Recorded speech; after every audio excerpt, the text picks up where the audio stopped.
Government کی جتنی زمین اور وہی میجورٹی تھی، کیونکہ بادشاہوں نے اکثر زمینوں پہ قبضہ خود کیا ہوا تھا، تو وہ پھر آ گئی، اور اس سے پھر یہ ہوا کہ یہ ہر انسان کو اس کا فائدہ پہنچانے لگے۔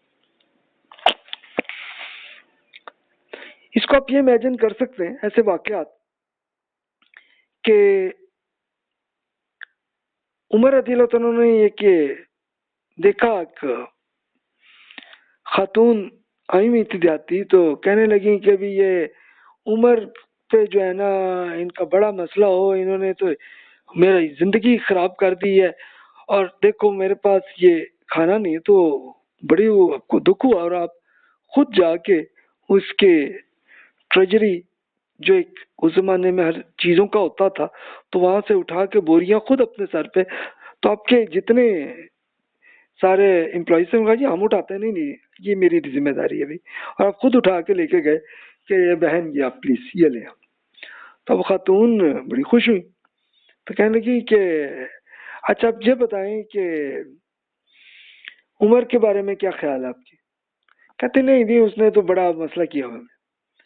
تو انہوں نے اب عمر رضی اللہ عنہ یہ پوچھ رہے تھے تو ان پہ وہ کہہ رہی، تو ان کا اچھا بھی آپ ان کے لیے دعا کر لیں۔ کہتی نہیں بھی میرا بس ہونا تو میں عمر کو ہٹا کے تمہیں خلیفہ بناؤں۔ تو خاتون کو یہ پتہ نہیں کہ وہ خود عمر ہی بیٹھے ہوئے، تو جب ان کو پتہ چلا تو پھر شرمندہ ہوئی۔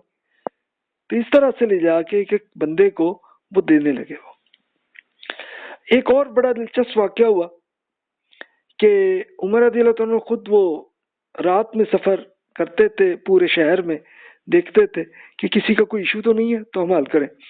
تو کرتے کرتے وہ ایک جگہ پہ دیکھا کہ بچے رو رہے ہیں، تو ایک میں دیکھا، دوسرے گھر میں دیکھا، تیسرے میں بھی پوچھا بھی معاملہ کیا؟ تو معاملہ یہ تھا کہ عمر رضی اللہ عنہ نے یہ قانون یہی بنایا تھا کہ بچے کا دودھ جب ختم ہوگا معاملہ، یعنی عموماً 2 سال میں ہوتا ہے، تو تب سے اس بچے کو وظیفہ ملنا شروع ہو جائے گا۔ تو خواتین نے اب یہ کیا ہے کہ وہ بچوں کو پہلے ہی ان کا دودھ چھوڑنے کا سلسلہ جلدی کر دیا۔ تو آپ کو پتہ چلا تو بڑا روئے کہ بھی یہ میرے ڈیسیژن پہ یہ اثر ہو گیا۔ تو انہوں نے فوراً اعلان کیا کہ بھی بچہ جس دن بھی پیدا ہو اس دن سے اس کو وظیفہ ملے گا، اور ملنا شروع ہو گیا۔ تو خواتین نے بھی پھر چھوڑ دیا معاملہ، اور وہ ہر ایک کو پورا دودھ جو ہے جب تک انہوں نے کرنا ہے کرتی نہیں۔ پھر اب یہ دیکھیے کہ دیوان سسٹم، یہ دیوان کیا تھا؟ یہ بڑا ایک انٹرسٹڈ ایریا کہ عمر رضی اللہ عنہ نے جابیہ کے مقام پر، جابیہ ایک کوئی دیہاتی ایریا تھا، اس میں پہنچ کے کئی لوگ اکٹھے ہوئے تھے، تو اس میں خطبہ دیتے ہوئے فرمایا کہ میں وظائف کی تقسیم میں رسول اللہ صلی اللہ علیہ وسلم کے ازواج مطہرات سے ابتدا کرتا ہوں، پہلے انہیں دیتا ہوں، پھر مہاجرین اولین کو۔ اب مہاجرین الاولین کون تھے؟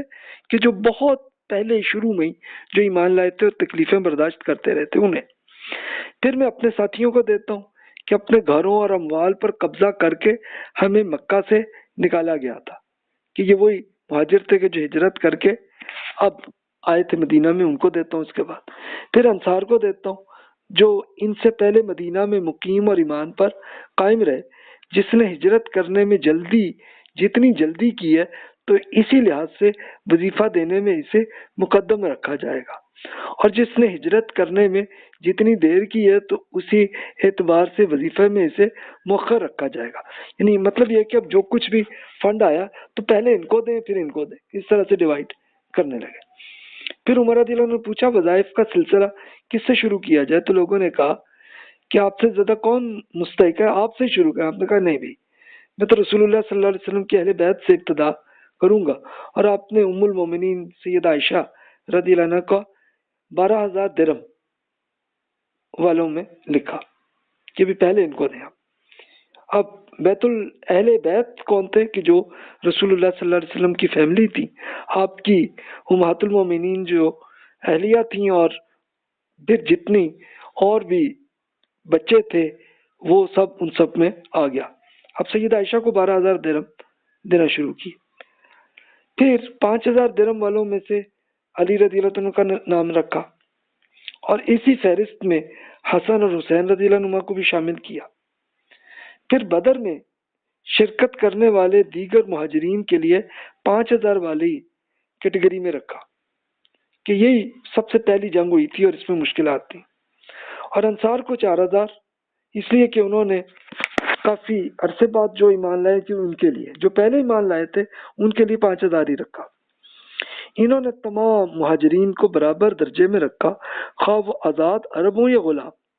اسی طرح انصار کے حلیف اور موالی وہ تھے کہ جو اور علاقے کے جو آئے ہوئے تھے اور انصار کے ساتھ رہ رہے تھے، ان سب کو اسی درجے میں رکھا ہے۔ ابو عبید، یہ بھی 250 کے زمانے کے اسکالر ہیں، ان کی بک ہے، اس کا ترجمہ میں نے کیا، تو خود دیکھ لیجئے کہ اتنی بڑی رقم ان کو دینا شروع کیا۔ اب یہ منتھلی تو نہیں ہوگا، تو یہ لگتا یہ ہے کہ اینولی ہوگا، اور شاید ہو سکتا ہے کہ یہ کچھ سال میں 2 بار ہوتا ہو، اس طرح سے کہ جیسے یعنی اصل اس زمانے کی اکانومی چلتی تھی ایگریکلچر سے، تو وہاں سے جو کچھ ہوتا تھا تو اس کو اب ٹائم کو خود مینیج کر لیں تو 6 ماہ میں تو مل جاتی ہے فصل جو ہے، تو وہ آ گئی۔ پھر اسی طرح اسی کی بیسس پہ چلو وہ کر لیا اور کنورٹ کر لیا کہ چلو جی آپ کے کیش جو کہ درہم تھے تو اس کے حساب سے ان کو ڈیوائڈ کر دینا، اگر وہ نہیں ہے تو پھر ان کو ایکچوئل وہ مثلاً وہ دے دینا کہ چاول دے دینا، اس طرح گندم دے دینا، یا جس طرح بھی کرنا ہے، تو فارمولا اس طرح سے انہوں نے، یہ اس کو کہتے ہیں دیوان یہ تھا کہ کیلکولیٹ کر کے کس کو کتنی دینی ہے رقم، تو انہوں نے اسی بیس پہ کیا کہ جن پہ زیادہ تکلیفات گزری ہیں تو ان کو یہ مل، اور سب کو ہر انسان کو ملنے لگا۔ اچھا، بچوں کا دودھ چھوڑتے وقت وظیفہ جو ہوا وہ کتنا ہوا؟ یہ جو میں نے آپ کو بتایا تھا بھی کہ بچہ جب پہلے تو یہ رکھا کہ جب وہ دودھ چھوڑے گا تو تب اس کو وظیفہ ملے گا، لیکن پھر آپ نے چینج کیا کہ نہیں بھی ڈیلی جب پیدا ہو جائے تب مل جائے، تو کتنا تھا؟ اہل کوفہ کے لیے 1,00,000 درہم کے وظائف مقرر کرنے کے لحاظ سے جداگانہ نگران مقرر کیے تھے۔ چنانچہ جنگ قادسیہ میں شریک ہونے والوں کے لیے 43 مرد، 43 خواتین اور 50 بچوں کا ایک گروپ مقرر کیا تھا، اور ان کے لیے 1,00,000 درہم رکھے گئے تھے۔ دیگر فتوات کے سپاہیوں میں جو بھی 20 مردوں 20 خواتین ہو بچوں کے لیے 3,000 ہزار درہم وہ کیے تھے، یعنی اس کو پھر وہ ڈیوائڈ ایکولی کر لیتے ہوں گے۔ پھر ہر خاندان کو 1,00,000 درہم دینا شروع کیا۔ مددگار فوجوں میں سے ہر 60 مرد 60 خواتین اور 40 بچوں کے نگران کو 1,500 سے لے کے 1,00,000 درہم دیے جاتے تھے، پھر اسی حساب سے وظائف کی تقسیم ہوتی تھی۔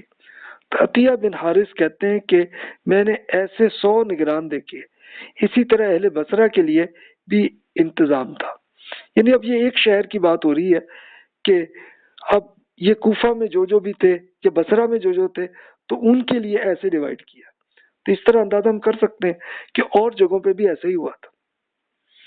مسلمانوں کی عطیات اور وظائف قبائل کے سرداروں کو دیے جاتے اور وہ ان عطیات کو ہر محلے کے نگرانوں کے سپرد کر دیتے، جو